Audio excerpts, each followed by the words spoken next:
All right, we are live and back again. It's been just a couple of days since our last stream when we got to be together, and well, it was still a busy time for me, but it is good to be back. And and we're going to talk about the Trump declaring war on the cartels in a moment, but I got it this morning. I looked out the window. The sun was still shining. Birds were still chirping. And apparently the shutdown didn't seem to dampen my day. Although my bank did send me a message and said, if the government shutdown is causing you to have a problem here, don't worry, we got your back. But that's, we might talk about the shutdown later, but first we're going to start with Trump going after the cartels and opening a playbook here that I think will be game-changing. Think ISIS in Trump's first term where he obliterated them. This is what opens that door. So basically what's happened here, in case you haven't been seeing the news here in the last couple of hours, but President Trump has now declared to Congress that we are engaged in a formal armed conflict with the terrorist cartels. And this is big. See, by doing this, Donald Trump is unlocking a bunch of new military tools that he otherwise couldn't use against the cartel. These are wartime tools, okay? This means that he will not necessarily need Congress to make a declaration of war to go after them.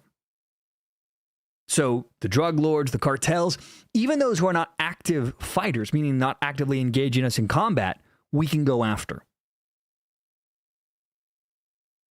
This means collaborators. This means people within, say, Mexico. And so you could expect to see from this, at some point, special ops operations, think Delta Force and others, inside of places like Mexico on our southern border. Which means that if Mexico doesn't step up to the plate and work with us, and I don't see how they really can, considering, if we're being honest, I think that entire country is under the control of the cartel. This is a big deal. So there's a couple of other things too that it'll also mean. This means that we can hold enemy combatants, enemy cartel members inside of facilities like Guantanamo Bay. This means they will not need to use Miranda rights. So there's a lot of big pros here as far as our ability to go after the cartels. Now, there are some caveats and risks. Mexico, considering that they are a thrall of the cartels, will not like us going after their masters. Because if we're being honest with ourselves, that country has already fallen. The current bootlicking president of Mexico, not only is she an acolyte for, I think, what is his name? They call him AMLO, but it's Andres Manuel Lopez something, the previous president of Mexico, who instituted a program called Hugs, Not Bullets, where essentially they stopped going after the cartels entirely, instead did outreach for the poor, essentially ceding the war to the cartels. Sheinbaum herself is likely, although I can't prove this, so this is just my opinion, but I believe that she is herself a sock puppet for the cartels, which is why you never see anything get done over there. So if Mexico refuses to get involved with this, then that opens the door for us to go in. Gunmetal says, but my due process. Yeah. Well, and this will allow us to simply say no. No to the... And this, what'll be interesting too, is this will also apply to non-citizens here in the U.S., the illegal aliens that are infesting our shores are also going to be at risk of being able to be just picked up. Welcome, Phasma, to the chat. All right, so this is Fox News talking about this. This was published just not even an hour ago, and this is by Luis Casiano. This is Fox News. They say Trump admin tells Congress it determined U.S. is engaged in formal, quote, armed conflict with terrorist drug cartels. The Trump administration sent a memo to Congress on Thursday saying that the United States is now in a non-international armed conflict with drug cartels, which administration officials have designated as terrorist organizations. And all of this is about damn time. We should have done this decades ago. But of course, There was no leadership in the United States that wanted to stop the flow of drugs. It sounded good to have a war on drugs, but that was just a way to fund bureaucrats and different organizations that just siphon money and give power to these agencies that don't do anything. It's like our war on poverty. Never does anything. To Eric, yeah, it likely means military operations. And as I was just explaining, there's a good chance that you could see military operations inside of countries. This gives Trump that power who refuse to work with us. We can simply go in there and blow up people, and they can just go to hell if they don't want us to do it. Now, the president directed these actions consistent with his responsibility to protect Americans and United States interests abroad and in furtherance of United States national security and foreign policy interests, pursuant to his constitutional authority as Commander-in-Chief and Chief Executive to conduct foreign relations. This is what the memo states. The White House said that the report was issued to Congress following the September 15th strike against a, quote, designated terrorist organization and does not convey any new information. In a statement to Fox News, White House Deputy Press Secretary Anna Kelly said that Trump has acted in line with the law of armed conflict to protect our country from those trying to bring deadly poison to our shores, and he's delivering on his promise to take on the cartels and eliminate these national security threats from murdering more Americans. And we can see the cartels operating within the U.S. all over the place. There was that recent raid where you had some cartels take over, was it apartment complex, hotel building, or whatever. And in, what was it, Chicago, they've arrested about 700 non-citizens, a.k.a. the illegals. And here's something else. It's not just the poison they're bringing in. It is that we face the inevitability that if the cartels are not destroyed, they will eventually gather enough power here in the U.S. where they will simply replicate what they've done in places like Mexico. And we can see this because if we go back in time, we already had our own variant of a cartel, a.k.a. the mafia, which was very difficult for the U.S. to overcome. And that's one of the reasons why the FBI got so much power, was to go after the mafia. You don't want a repeat of that.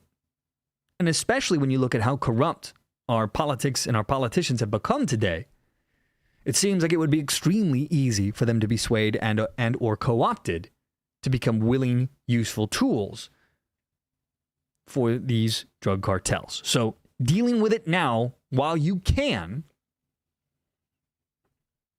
seems like the right way to go. Now, I'm sure there's going to be a bunch of lefty lunatics out there who are going to cry that Trump, bad, Hitler, Nazi. Well, then you should have asked Joe Biden to do it. Of course, he was brain dead, President Vegetables there, but, you know, can't cry over spilt milk, right? Now back to Fox News. Now, in a statement to Fox News, White House Deputy Press Secretary Anna Kelly said that Trump has acted, quote, in line with the law of armed conflict. The notification to congressional lawmakers came as Democrats on key committees have accused the administration of exceeding its power to use the military against the cartels, particularly in the wake of recent strikes on what the administration said were drug smuggling vessels in the Caribbean. So the blowing up of those drug ships, which again, we've seen a lot of crying and moaning about. Cameron says about time they hold a whole country under their boot. That's right. And eventually it will come here. There's no question about it. It's just a matter of time if we don't deal with them. They illegally and directly cause the deaths of tens of thousands of American citizens each year.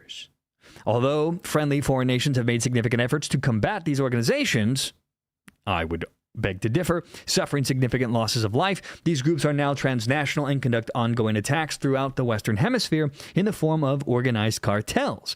Therefore, the president determined these cartels are non-state armed groups, designated them as terrorist organizations, and determined that their actions constitute an armed attack against the United States. And the memo specifically cited the September 15th attack. So the vessel was assessed by the U.S. This is this blowing up of the ship, which again, a bunch of people cried about. The vessel was assessed by the U.S. intelligence community to be affiliated with a designated terrorist organization, and at the time engaged in trafficking illicit drugs, which could eventually kill Americans. Trump has pledged to unleash the U.S. military on drug cartels. Again, think what we did with ISIS amid a buildup in the Caribbean while signing off on a series of U.S. military strikes against alleged drug vessels from Venezuela to combat the flow of illegal drugs into the U.S. And I believe we've also brought some ships around near Mexico, if my memory serves. as well. Now, in August, Trump approved sending several U.S. Navy-guided missile destroyers to bolster counter-narcotics efforts in the region. And at the time, Venezuelan President Nicolas Maduro said his country was prepared to respond to any attacks, which of course is laughable because who the fuck cares what Venezuela has to say about this? And Maduro is accused by the administration of being a key figure in a narco-terrorism conspiracy and leading a violent drug cartel. Yeah. He is the subject of a $50 million bounty placed on him by the Justice Department. And, what crosses my mind here, too. So there's going to be the war on the cartels, which you have to do. But I also think Trump is playing a little bit of 4D chess here. So follow me on this one here. On one hand, you have Donald Trump by doing this, he can go to war against the cartels. Great. And if the cartels, and I think at some point they might, if they at any time try to strike back here in the U.S., because make no mistake, there are tens of thousands, perhaps hundreds of thousands of cartel people in the U.S. You can't have 25 to 30 million people in the country illegally and not expect there to be some kind of crazy number of these gang members. They've had open access to this country for decades. We've opened the door wide open. They've been crossing in. There's a reason why they're starting to gain enough confidence to start taking over city blocks, apartment complexes, housing complexes. That tells you how bad things are getting. So you could see an attack here in the U.S. But if they did that, it would pave the way for Donald Trump to move ahead with his, I think, true plan of mass deportation. I think that's coming at some point, and I think this would open the door. This would include U.S. troops, National Guard, the whole nine yards. See, up until now, the cartels mostly have avoided directly attacking the U.S. in our country. They don't want to escalate the conflict, or they haven't wanted to escalate the conflict to a public, in a public way that would force the government's hands. That would be stupid. But if they're getting slaughtered and crushed by the U.S. military in their home turf, I could see them trying to activate some of their cells to try and maybe alleviate the pressure, or maybe in their minds, maybe save themselves, get the American people to be afraid. But I think the effect would be the opposite of this. I think back to 9/11. You had the two towers that were destroyed. Post 9/11, the American public mood was in lockstep with George W. Bush and his plan to go against Afghanistan. You had 88% of Americans wanted the war in Afghanistan. Iraq, different story, but Afghanistan, you had near 100% approval. I mean, it was 88%, almost 90%. There was no stopping it, okay? So if there is an attack here on the U.S. soil by cartel members, I think you're going to see anger, panic, rage, all those things from the American citizens boil over. Right now, you have 60% of Americans want mass deportation, which is already an overwhelming majority. If there's any kind of activity by the cartels that can't be covered up by the radical left and or their willing counterparts in the media, then I would expect to see something like that. Because the Overton window is already shifting towards mass deportation. What's another small push? So if the cartel is insane enough to try to attack the U.S. on our soil, then I think there's no stopping mass deportation. And remember, we've done it once before. We've done mass deportation. It's just not since the 1950s. You had Operation Wetback with Dwight D. Eisenhower. The government claimed you had 2.5 to 3 million people deported in 6 months. That the number's debated, but at least 1 million, if not more, in just a matter of months were deported using military. So that could happen again. And I don't know. It's been my theory for a while now that everything that Trump is doing is leading towards this. There's been that inevitable ramp up. We've seen now the money going to ICE, the $150 billion. Obviously, some of that goes toward finishing the wall, but at least $120 billion or so will go towards ICE agents, so doubling the ICE agents, getting the National Guard on board. It seems like this is inevitably where this is going to go. and the left, of course, is not happy about this. But there's not much they can do if they keep ramping up the rhetoric that Orange Man bad, Hitler.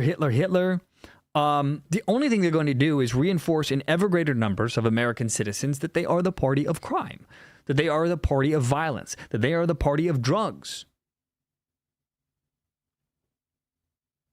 And that's going to keep resonating. And the fringe left, of course, will always stay in lockstep with their lunacy, with their desire to destroy Trump at any cost and maybe take down the U.S. But most sane people, they want peace. They want to live without fear. And we've been under the thrall, or under the dark shadow of the ever-growing drug addiction here in the U.S. for as long as I've been alive. When I was a kid, they were doing the Scruff McGruff, Just Say No campaign. So, yeah. And what was funny, and I didn't get to this story the other day. This, let's see if I have this here. Nope, it's not it. Where they're already, the cartel, before Trump announced this, you already had the cartel purportedly crying about the border crackdown and it stifling their criminal operations. So it's just, it seems like we're headed in the right direction. I'm sure some people are going to be concerned about this designation. But at some point, you have to do something about this. I want to jump into this little side story, which is related to this. This was yesterday. I didn't get home in time yesterday to put my thoughts together and do a stream on it, but you might get a kick out of this. So this was by the New York Post. This is Shane Galvin, who says Sinaloa cartel leader admits to CNN, because of course it's CNN, that Trump's border crackdown is stifling their criminal operations. I find it funny that CNN keeps finding these kind of people to talk to them. An alleged Sinaloa cartel leader admitted that President Donald Trump's aggressive border policies have made the illegal work of the powerful Mexican drug gang more difficult in an interview with the CNN. And it's just such a dumb conversation. An anonymous member of El Chapo's former gang explained that Trump's immigration and drug policies have put a damper on their black market tradecraft in a bizarre interview with the news station's senior national correspondent David Culver in the back of an SUV. Culver said, from killing to coordinating smuggling operations, he says he's done it all, referring to Trump. Do you think what President Trump has been doing has been making your job tougher? Can you imagine being Culver and having to actually ask this question? It's like, yeah, no duh. Now the gang member says, oh yeah, dressed in a black mask, sunglasses, black gloves, and a hat to conceal his identity. He said, or Culver asked him, so it's becoming more difficult, you think? And the gangbanger says, yes. Then the CNN report further revealed that cartels are now charging much more to get migrants across the southern U.S. border because of the Trump crackdown on illegal migration. Border hoppers are now expected to pay $10,000 each instead of $6,500 per person. That still seems pretty cheap considering how much harder it is to get across the border prior to the Trump-era policies. The hardened criminal said that though he has killed people, he considers himself a good person. Now, let's be honest, I think most people believe they are good people. I bet you if you asked Adolf Hitler, a.k.a. the Mad Painter, if he thought he was a good person, he'd probably say yes. He said, I did what I had to do, meaning murdering people. Now, in the interview, the Sinaloa cartel leaders expressed that he came forward to speak with CNN, hoping to deter others from joining drug gangs. It's not a life. It's not good, the man said in broken English. Once you get in, you can't get out, he warned in Spanish. The anonymous man is not the first Sinaloa cartel member to credit the Trump administration for its robust approach to halting the human and drug trafficking operations at the southern border. Margarito J. Flores Jr., who made millions of dollars with his twin brother as members of El Chapo's cartel, praised the president in an interview last month. They said, I think the aggressive approach is going to send a strong message to every drug trafficker across Latin America and places like Venezuela that's used as a transport hub for Mexican cartels and Colombian organizations. That aggressive approach is continuing with the United States prepping for attacks against drug gangs deep inside Venezuela and likely Mexico somewhere down the line, according to an NBC report. So this was before this announcement. And if they think it's bad now, it's going to get a lot worse. So pretty much, buckle up. War is coming, and I think all of this stuff is going to play together. The attempt to deport an eventual mass deportation. I think all of this is going to lay the declaring war against the cartels is going to lay the groundwork, the foundation for this to happen. So, it's going to be interesting to watch, and we will absolutely have to keep an eye on this. And hopefully, maybe we can do some live events as operations happen. I don't know how that's going to work out just yet, but we'll see. I'm still kind of getting this all put together here over at To Be Frank and Topical Umbrella. So this will be interesting, and that's the whole reason for this stream is I wanted to talk about that. And I guess we can, before we wrap this stream up, we can talk about the government shutdown if you guys want to. And right now, of course, everyone's playing the finger-pointing game. But the Democrats are kind of in a rock and a hard place. They keep admitting that they want illegal aliens to get health care on one hand, and then on the other, they say, no, that's not why we're holding up the government right now. But I don't think that's going to fly. Maria says, what's your opinion on Bad Bunny at the Super Bowl? Honestly, personally, I don't care. He's invisible to me. I don't care about Bad Bunny. Is he going to piss a lot of people off? Yes. I've had some people that I've talked to, anecdotally, who thought that there might be pressure enough to get him out. I would be shocked if that was to happen, if they were to give him the boot and get somebody else in there. I mean, anything can happen, but I mean, the guy's not a fan of America as founded, so, he can go fuck himself is what I think about Bad Bunny. How about that? All right, so this is the New York Post. This is Representative Maxine Waters, and apparently she admitted that the Democrats forced the government shutdown to get health care for everybody, a.k.a. including the non-citizens, those who liked hopping the border without papers, those who might even be called illegal at times. Let's see if I've got this clip here. I might have to reload this here. Nope. Here it is. Okay. So this is the video that they're referencing. Do Democrats want to prioritize the health care of illegal aliens over a government shutdown? Because if the government does shut down, Americans... Excuse me. Stop it right there.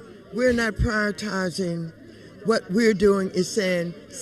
Okay, so she's saying they're not prioritizing the illegals. Let's continue. Simply, we want to keep the government open, and we want to work with the Republicans and have a bipartisan agreement to keep this government open, and health care is at the top of our agenda. But are Democrats demanding health care for illegal aliens? That's right. Democrats are demanding health care for everybody.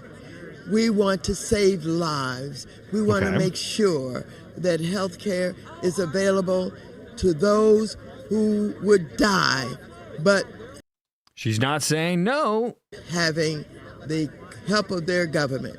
So you're good with the government shutdown, even if it means giving health care to people who aren't American citizens? Well, that's what you're pushing on. What you're trying to do is you're standing here and you're trying to make me... The answer is yes. There are millions and millions and millions more people who are here siphoning off our American dollars to give health care to people who should not even be in the country because they are criminal aliens who jumped the fence, broke the law, stay in our country. No matter how long they are here, their criminality doesn't go away. In fact, I would argue that every day that they are in this country illegally, they are breaking the law over and over and over again, thumbing their noses at the American people, thumbing their noses at the rule of law, which means that they can go screw themselves. They don't need our health insurance paid for by us for them. Me say that somehow we're going to put non-citizens over Americans. Quit it. Stop. Well, you're shutting down the government for non-citizens. Right? But this is the kind of journalism we don't need. No, I'm just You are asking divisive. questions. No, you're not. Yeah, no, that's You're being what- divisive. No, No, I'm please. You don't need to ask that question. You're just Oh, trying to no. get controversy here. Doesn't You're not need to going ask to the get it question. from me. We want to save health care for all people. Thank you. Thank you, Congresswoman. Including Appreciate the it. non-citizens. Look, look at that look. I got you. Oh, no. Poor Maxine Waters saying what they're not supposed to be saying, even though everybody who's paying attention and who has half a brain could rub a couple of IQ points together would know that, yes, it's all about the non-citizens getting their health care paid for by you and me. So this is New York Post. Longtime Representative Maxine Waters of California, my home state, unfortunately, acknowledged that her party forced the government into a shutdown on Wednesday in order to secure health care for everybody, including the non-citizens, those with no papers, those with no green cards, who are, as we say, illegal immigrants, formerly known as illegal aliens. Waters, 87 years of age, damn, she's getting old, was questioned outside the U.S. Capitol Tuesday about Democrats' opposition to stop camp funding bill in both chambers of Congress that would have kept the government's lights on until November 21st. Well, as we saw, Lindell, the TV reporter, asked her, are Democrats demanding health care for illegal aliens? And she wandered around, as we saw, until she said that they're demanding health care for everybody. And it's all about saving lives. Let's see. Now, only 3 Democrats, Senators John Fetterman of Pennsylvania and Catherine Cortez Masto of Nevada, as well as Representative Jared Golden of Maine, an independent Senator Angus King, also of Maine, apparently voted for the so-called clean continuing resolution. A Republican majority was able to pass the legislation in the House, but it failed to clear the Senate's 60-vote filibuster. Senate Minority Leader Chuck U. Schumer and House Minority Leader Hakeem Jeffries, a.k.a. the Sombrero Man, both whipped their caucuses against the spending bill, claiming it didn't do enough to preserve the Affordable Care Act, subsidies set to expire at the end of 2025. The Trump White House and Republicans have also been needling the Democrats for tucking a provision into their competing funding measure that would broaden non-citizens' access to taxpayer-funded health care services. Maxine Waters admitted that she is demanding health care for illegal aliens, and it's going to be top of the line, taking Americans' taxpayers' health care away from them. The president posted on his Truth Social Wednesday. He said, Vice President J.D. Vance said that Chuck U. Schumer, Alexandria Ocasio-Cortez's wing of the Democrat Party, shut down the government because they said to us, we will open the government, but only if you give us billions of dollars of funding for health care for illegal aliens. In terms of health care, the reality is they are just not being honest, said Representative Ro Khanna of California, insisted to Fox Business Network that the amount of money that actually is going towards people who are undocumented is such a small portion of the Medicaid cuts or the ACA, if at all. Well, how about they get none? Not 2 pennies, not 2 billion. How about none? Because they are criminals. Every last one of them. Sure, maybe the majority of them haven't committed additional crimes since breaking into the country. But I'm sorry. Why are we trying to coddle them? If someone broke into your house and then sat there peacefully in your living room and demanded that you give them health care, that you add them to your family's health care plan, would you do it? The bottom line is, no, you would not. Now, Jeffries, in a viral interview with CNN anchor Jake Tapper, also said it was a lie. The Democrats want to give away health insurance benefits to illegal immigrants. But that's just kind of par for the course with Jeffries. He likes to say a lot of non-truths. And he said, and Tapper says on the subject that, but what you support does bring back funding for so he says that it was a lie. And Jake Tapper of CNN, you CNN, right? When he was discussing this with him, says, but you do support bringing back funding for emergency Medicaid to hospitals, some of which does pay for undocumented immigrants. Yeah. So even the media is calling them out on this. That's rather funny. That between fiscal years 2017 and 2023, federal and state governments spent a total of $27 billion on emergency Medicaid services for people who were ineligible for full Medicare coverage because of their immigration status. That seems like a lot of coin that could go to you and me. And considering that we have a homeless population problem, we have a lot of veterans out on the streets, we've got a drug problem, that's $27 billion. That may not mean much to these giant government people who just like to spend our money like it's water. But to you and me, that's a big deal. And that money should go towards Americans. Full stop. Let's see. Provisions, the New York Post writes, in Trump's One Big Beautiful Bill Act will eliminate non-citizens' access to the services starting next year. About damn time. Now, some moderates in both parties have been discussing compromise because, of course, they love to compromise in a legislation that could preserve some of the ACA subsidies to avoid a spike in healthcare premium costs. And I say, how about no? How about we don't do that? At least 5 more Democrats must break with their party to move the clean CR through the Senate. The next vote on that measure is expected Friday. And it's going to happen. Whether it's next Friday, whether it's next month, it's going to happen. Because guess what? While all of this is happening, while the shutdown is ongoing, Donald Trump is preparing to obliterate a bunch of government jobs here, which is great for us, by the way. You could see, I'm expecting tens of thousands of firings and maybe more. And I thought I had a story on this. See if I have it here. Well, let's see. I think I shut down the article I had for this, but this is a slightly older one here. But we'll go with this. So basically, with the shutdown, it's going to open the door for Donald Trump to start cleaning house, which is going to be great because now you can fast track this process. Because as we've all experienced this year, you've had the corrupt wing of the judiciary doing everything in their power to stop Donald Trump, including blocking firings at every turn. But now that you have a government shutdown, that just opens the door wide open for Trump to just do this en masse. And don't get me wrong, I'm expecting that crazy, lunatic, radical activists, people who happen to wear judges' robes and pretend to be judges, will try to stop him as we go forward. But it's a losing battle at this point.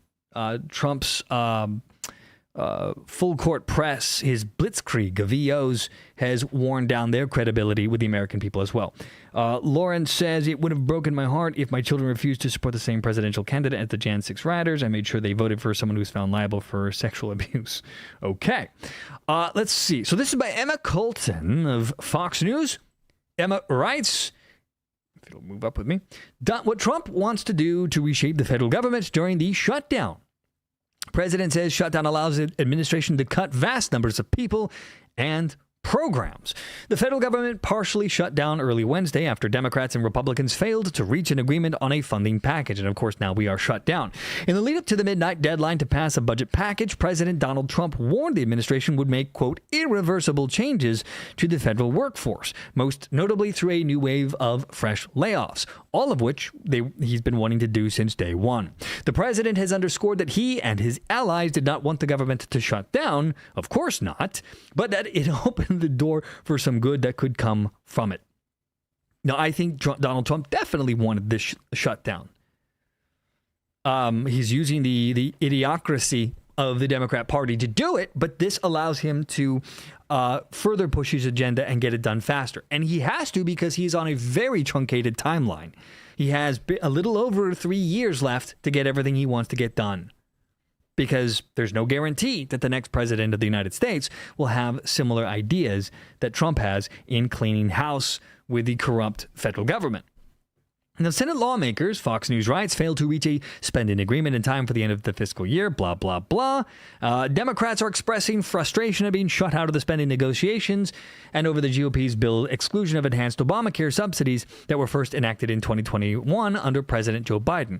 Well, there's no reason to negotiate with the Democrat Party. You're going to get everything you want, whether or not they agree or not. If the government shuts down, you get to clean house. You get to save the American taxpayers potentially hundreds of billions of dollars if you axe enough people and close enough programs. And if they do work with the Trump administration, well, then you get to make sure that no money is being spent on non-citizens. It's a win-win. If they were smart, they would just move on, but I don't think they can because a radical lunatic base thinks that Donald Trump is the Mad Painter reborn and that the Democrat Party has to resist no matter what. I think if Donald Trump came out today and stated that a new study by the CDC has now proven to him that breathing oxygen is necessary for life, you would see hold your breath challenges by lunatic leftists all over social media. You would see people passing out while holding their breath, people ending up in the hospital because they had to show Orange Man Bad that what he says doesn't go. And this is why you see the Democrat Party unable to think for themselves because they too are afraid of the radical lunatic left that they have fostered and grown for these past 2 to 3 decades. The lunatics, my friends, are beginning to run the asylum. The Ocasio-Cortezes, the communists, aka Mamdani in New York, they're just the tip of the iceberg of what is yet to come. Now, Republicans, Fox News writes, have since pinned the shutdown blame on Democrats, arguing that they refuse to fund the budget as an attempt to reinstate taxpayer-funded medical benefits for illegal immigrants, aliens, through Democrat lawmakers' continuing resolution, which would include extending the expiring Obamacare tax credits. Democrat leadership have balked at the claims, throwing their own jabs at Trump and Republican lawmakers as the culprits behind the shutdown, and squashing claims that they want to provide health care to illegal immigrants, which, of course, as we just saw, Maxine Waters couldn't help herself and let the cat out of the bag. Not that it was really much of a bag anyway. There was a lot of giant holes in it, and everyone could see. Senate Minority Leader Chuck U. Schumer said that they say that undocumented illegal aliens people are going to get these credits. That is absolutely false. That is one of the big lies that they tell. I guess he woke up on opposite day. Let's see. And then Trump warns layoffs on the horizon, which, as we know, he said during various public remarks as the countdown to the midnight deadline had dwindled that though he did not want to shut down, it presented him with the opportunity for the administration to carry out layoffs as part of the continued mission to slim down the federal government. So he's going to continue Doge's mission. So this is all a win-win for the American people. Beginning to run the asylum. Well, I say that, Gun, because as bad as you think the Democrat Party is now, as crazy as they have become, there are still remnants of the old guard left. The Chuck U. Schumers, the Maxine Waters. The new breed is only just beginning to take over. If you think it's bad now, you wait. You wait until they begin to just take over en masse, when the majority of them becomes the Ocasio-Cortez types. The Ilhan Omars. It's going to get real ugly real fast. I think right now, it's similar to Donald Trump. You think Donald Trump's not a conservative, but a lot of these people think he is. They don't understand that down the road, maybe the next president, certainly somewhere in the next couple of presidential cycles, you're going to start to see real conservatives come in there who are going to be much more hardline than Donald Trump is. And they're going to wish that they had Donald Trump back. But by then, of course, it will be too late. But I think the same thing with the Democrat Party. Gunmetal says, I get that, but remember the definition of insanity changes like a slow boil. I'm 99% sure we would have defined insanity to a lot of things happening 4 years ago. That is all. Well, yeah, I mean, come on. 20 years ago, if you had said that we would have normalized chopping off the dicks of children to turn them into girls, you would have said that's insane. That's crazy. How in the world would we have gotten there? But it still happened. We still got there. So, we decided that the chopadigophomy addictomy procedure was the right way to go. Now, of course, that's ending. We're seeing the beginning of the end of that movement as the implosion will continue to ramp up. But, man, yeah. So, I agree it's crazy now, but I think it's going to be dramatically worse soon. Unless they get obliterated so bad that they're forced to change. But then I don't know what you do with the radicals within that party.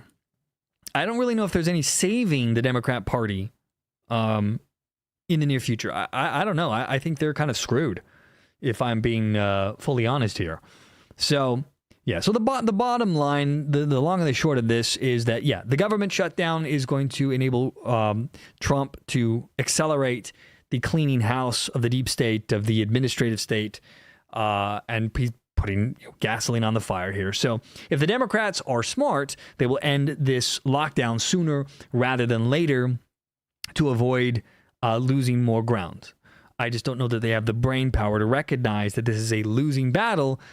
And maybe they do. Maybe it's just a calculated effort here to, maybe go for a week or two and then buckle so that they don't anger their base. Maybe. I don't know. So there is that. And then the last thing I wanted to touch about before we called it today for this live stream is I wanted to share with you an amusing story, the beginning of the end of a story that all of us have been aware of over the past couple of months. And I'm speaking, of course, of our good friend, Kilmar Abrego Garcia. He made a last-ditch appeal to have his case reopened to save himself for deportation, but oh no, the judge says no bueno and hasta la vista, or something along those lines. This is by the New York Post. The judge rejects Kilmar Abrego Garcia's bid to reopen his case and lets removal order stand, which means bye-bye to Mr. Kilmar Garcia, the father, the perhaps Tren de Aragua member. I guess we'll never truly know. They write, Washington. The final order of removal against illegal immigrant and accused MS-13 gang member Kilmar Abrego Garcia will stand after an immigration judge rejected a motion from his attorneys to reopen the case. In August, Abrego Garcia's attorneys had petitioned to reopen the case due to fears that he was at risk of imminent removal to Uganda. Well, too freaking bad. After the Department of Homeland Security notified them that he may get deported to the African country. Of course, that only came up because every country they tried to deport him to, he said, I fear for my life. Playing the system to his advantage. Now, the word may is permissive, Regional Deputy Chief Immigration Judge Philip Taylor wrote in his opinion. It indicates to the court that in sending this notification to Respondent's Counsel, the department sought to convey that it reserved the right to remove him to Uganda, not necessarily that it intended to do so, that it had decided to do so, or that it would do so imminently. Here's Abrego looking very sad. Let's see. Abrego Garcia's attorney had argued in their motion that their client was eligible to apply for asylum in the U.S. because he'd been deported to El Salvador and then brought back earlier this year to face federal human trafficking charges in Tennessee, to which he has pleaded not guilty. Taylor, the judge, however, disagreed, ruling that the motion was untimely because it was filed close to 6 years after initial litigation after Abrego Garcia's illegal entry into the U.S., well past the required 90-day deadline. Whoop-de-freaking-do, right? Now, in their August motion, attorneys for Abrego Garcia contended that he could face torture or death from the government of El Salvador due to public accusations that he's an MS-13 gang member. Well, maybe he should have left on his own accord when he had the chance. But of course, he, like many other people like him, thought that they would eventually get an amnesty. There had been attempts over the last 20 years to get them that. 9 attempts to be exact. Most recent one was under the Biden administration in 2021. So it was all about waiting this out to become citizens. Now he gets to go home. Taylor, the judge, rejected that argument as well, deeming the evidence is insufficient. The judge wrote that the respondent, a.k.a. Garcia, also does not indicate that the guards made any statements or otherwise indicated that they believed him or the other deportees to be gang members. So they do not appear to have imputed MS-13 gang membership to him. The judge went on to say that notably, while prison officials interrogated responded about his alleged gang membership and took pictures of his tattoos, they did not mistreat him during the interrogation. Wow, how shocking is that? The DHS, of course, is cheering the decision. Here's what they said. They said, with today's ruling, Kilmar Abrego Garcia's final order of removal stands. This MS-13 gang member, human trafficker, domestic abuser, and child predator will never be loose on American streets. His lawyers tried to fight his removal from the U.S., but one thing is certain, ...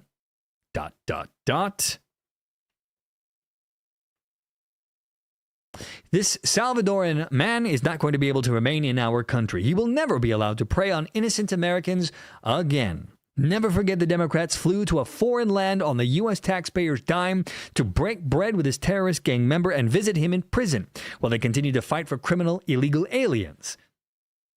We will continue to put the safety of the American people first. You could put a little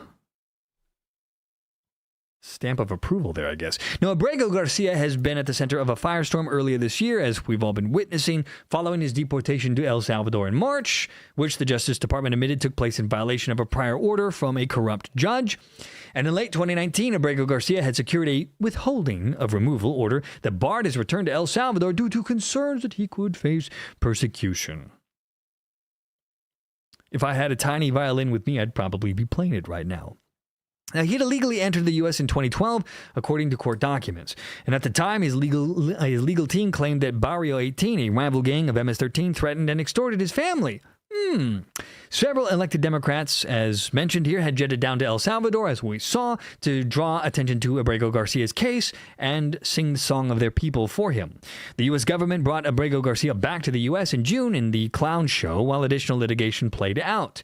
And he is being held in Pennsylvania facility, where he has moved from Virginia after being detained by immigration authorities. So the long and the short of it is goodbye to Garcia.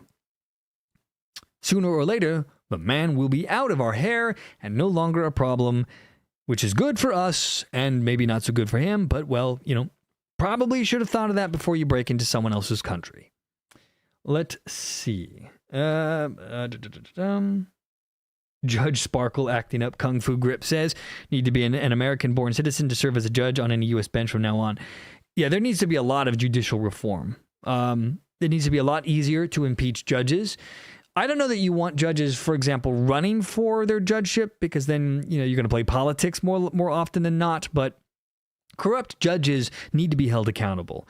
And as we've seen, there's been judges that have been giving criminals a lot of passes. There needs to be a massive overhaul of the system, because it has allowed activists to usurp and hijack the entire system and hold the American people hostage, which is where we have been for the last couple of decades. So, there you go, my friends. That's pretty much going to be it for the stream today. And as ever, always thank you guys for joining me. And I do stream on my alternate channel. This is my personal project, Topical Umbrella, for those who want to check out my alt streams. More sarcasm, more humor, typically.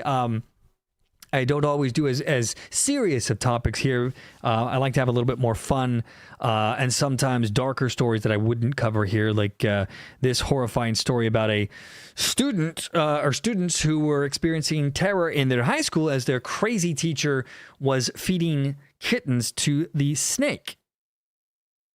This was in Texas. She has apologized for this, and even though it falls under animal cruelty law, has not yet been charged. But we covered that out. And thank you, Gunmetal, for posting the link in the description if you guys want to check out my alt channel. I do stream there as well. I will probably try to stream there later tonight. I have a couple of other side stories that I didn't want to get into in this stream. But as ever, always, for those who find me there, thank you so much. But in the meantime, guys, thank you so much for joining me. I will try to do this again tomorrow if I can. And eventually I'll get a regular schedule. But for this month, it's going to be a little bit all over the place with time. But I'll get this hammered out. And then starting November, we'll get a more organized schedule of when we'll stream. And then that way it'll be easier to prepare and plan for that. But in the meantime, guys, thank you so much for joining me. I will see you all in the next stream. Thank you for watching.